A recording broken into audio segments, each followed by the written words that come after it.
Now we're going to come back with our guest host of the week, the man, the myth, the legend, the senior, John Wagoner. The elder statesman. Jonathan. I switched his name. His name is Jonathan. Not my name. With an accent on the O. Like not with on the O?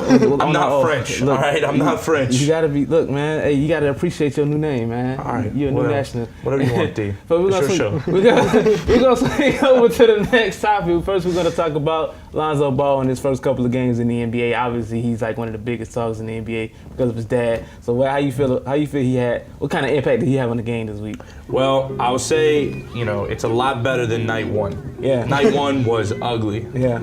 They played not game one, well game 1 too, but when they matched up against the Clippers and he got shut down by Patrick Beverley all night. That was awesome. That was awesome. Hey, Beverley's a great defender though. He needed a little ego check. That was a heat check right there in a big way. That little push he got, the shove. And then he didn't even score that much, but I mean I think he's got a lot of potential. Like he is gonna be successful.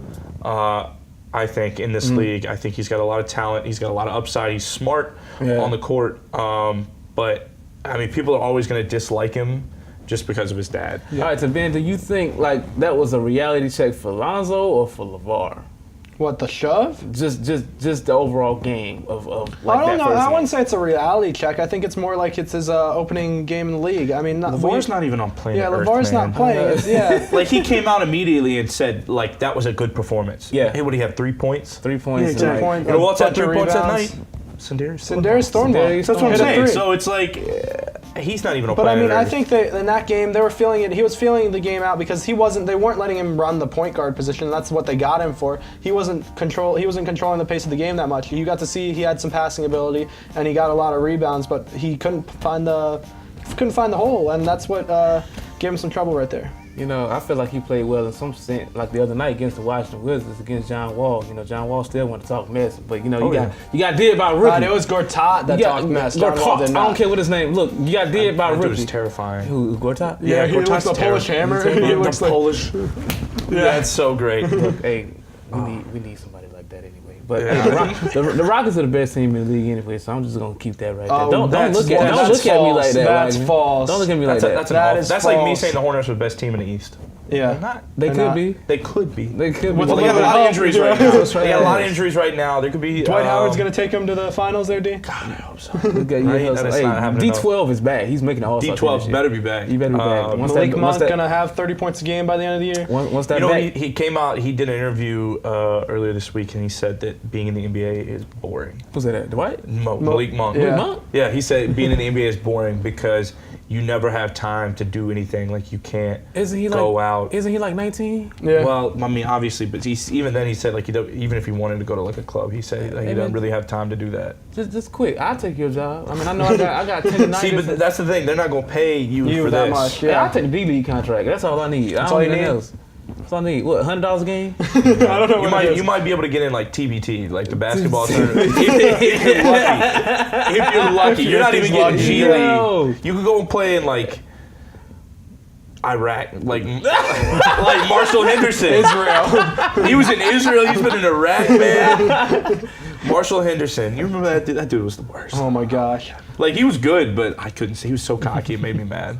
Back to Lonzo. Do you think he's going to be like that man moving forward for the Lakers? Or is it too early to tell? He's got the potential. Yeah, I think it's definitely too early to tell, but I think he's got the potential to do that. I think he's just got to keep his head on straight because a lot of people are either going to be trying to get a piece of his fame, or they're going to try to bring him down. I would say like Patrick Beverley, but I don't think he's really trying to do that. That's definitely just like a welcome to the league. Yeah, welcome to the league, little like rookie hazing type thing.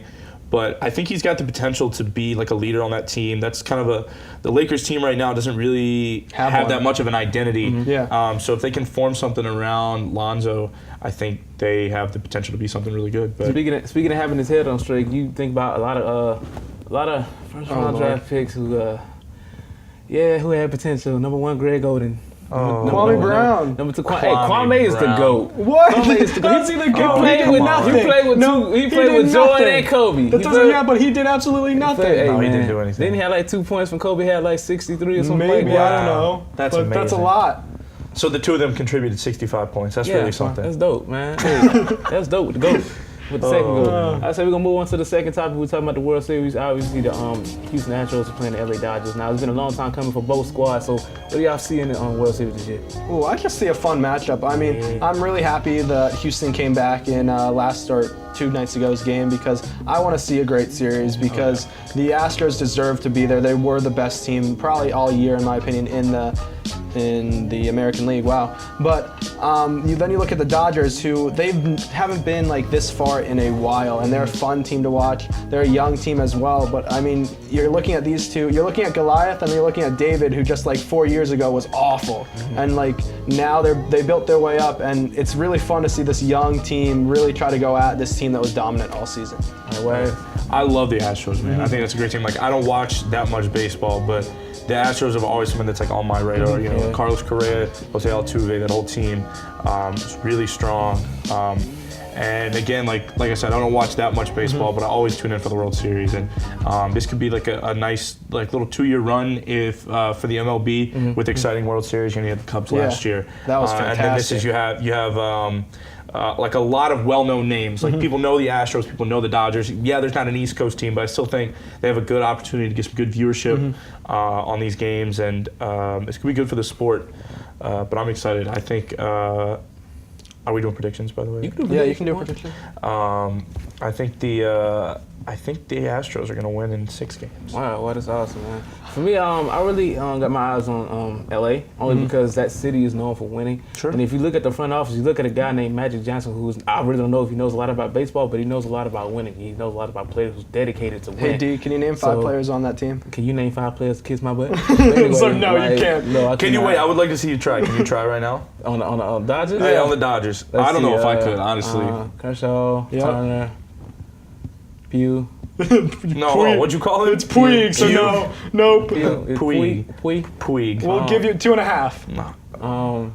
I I don't know, the thought's there. I'll give it to him. 3. That's 3. That's it. That's all. Who's their closer? I don't know, man. Jensen, Rich Hill. I could go on and on. Okay, I mean, you watch baseball. I don't. I'm sorry. I'm boo. just saying. You just said they're very marketable, and we're talking. They are about, marketable. And I mean, they're very. I mean, the fun to Dodgers' watch. name is iconic. The Dodgers' name is iconic. You're right. They got have the Magic. brand. Yeah, they have Magic Johnsons. They have that winning ability, and they haven't won in a while, but they're here now, and it's great to watch. And they definitely were the team out of the West to beat. I mean, not the West. Well, the team out of the National League to beat all season, and they were fun to watch. They dominated the Cubs in the postseason, and that was great because the Cubs just beat the Nationals, and I was kind of mad that the Nationals didn't get past the first round again. But back to this series, for me, I think it's about whether these young players can step up, and for me, it's about the Astros bullpen because that's been their sore spot so far. They've blown a lot of games. Their starting pitching has been pretty good. Justin Verlander was great for most of 2 days ago's game. He had one mess up in like the 6th or 5th inning, I can't remember. And they have Dallas Keuchel, and they have Lance McCullers, and all these guys that can definitely pitch. And so it's really about whose bullpen performs better and whose young guys really steps up. And that's what makes the World Series fun because these moments are going to define these guys for the rest of their lives. You know, shout out to Jose Altuve, too. The MLB midget out here hitting home runs Wow. the way he should. Man, the man, 4.3 in a gumball? He's very short, but he's definitely the He's MVP small, in my but book he's of the balling out. season. He's balling out, man. So we're going to skip on to our last topic of the day. We're going to talk about NBA Pettiness now. Obviously, Oh, Lord. you know, Pettiness. Because Yeah, we good. me too. Oh, yeah. So obviously you had a lot of altercations. You got KD out here flipping referees, Stephen Curry throwing mouthpieces. I don't know what the mouthpiece. Does he think It's all the Warriors, It's all the really. Warriors. All the Warriors and Kyrie with Shock Me cussing out fans and stuff. Eric Bledsoe, who supposedly was at a hair salon, tweeting that You know that's a lie. That's a You false. know That's a fake lie. statement. Come on. I mean, Come it's on, false. man. There's no way. I mean, he wanted to get some dreads and little hair he has. I need to stop using profanity. Sorry. Yeah. I'm sorry. But I mean, I didn't hear anything. so what's going on in the NBA? Like, do y'all think people are more relaxed? And like Malik Monk said, the NBA was boring. Like, Well, I mean, he said life out off the court is boring. Basically, is what he said. Which I mean, is I true get that. because I mean he's playing basketball 90% of the time. Yeah, exactly. So you go to practice, and then you go home because you got a game the next day. Yep. And then Watch film. You watch film, and then you have the game, And then when you leave to the next city, you go sit in a hotel room, and then you can't go anywhere because you got to be up the next morning pretty early. And now what? I get where he's coming from, but for the pettiness thing, I think that the reason this is happening, I think we have like a more relaxed environment for the NBA now. I think like Adam Silver's cooled things off a little bit, so it kind of gives them to freedom to do some maybe questionable things, I guess. Like you have Kyrie yelling at fans, and that's not really warranted. But I think then you have what's the guy that plays for the Warriors that Draymond Green? No, the guy that hit the one-handed alley-oop. Jordan Bell. Jordan Bell. That is the man. And he just I love that. I think it's creative. I think it's fantastic. He's been playing hard. He's been fun to watch. Yeah, and then you get him the opportunity to go out there and oop somebody. It's pretty great. I just want to know what Curry thought about this dang on mouthpiece. What harm does it do? Going to the Curry thing, I have no idea how he didn't get suspended, because if anybody else in the NBA did that, and that's the second time he's thrown mouthpieces, that's the second time he's had a tantrum. If anybody else did that, he'd at least get a game, if not more. And I wouldn't suspend anybody for a mouthpiece, man. I'm gonna throw this out there. Yeah. Steph Curry's a brat. A little bit, yes. Steph Curry is a brat. Stephen Curry is a Christian man. No, he's a brat. Okay. But he is a good Christian man, and I respect that man. But on the court, and he's a great shooter. But Jesus is the center of his joy. That is true, and that's great, and I'm happy for him that he's got that going on. But on the court, he's a brat. Yes. He's a brat. Yeah. He knows he's better than people, and he shows it on the court. He thinks he deserves more than he gets,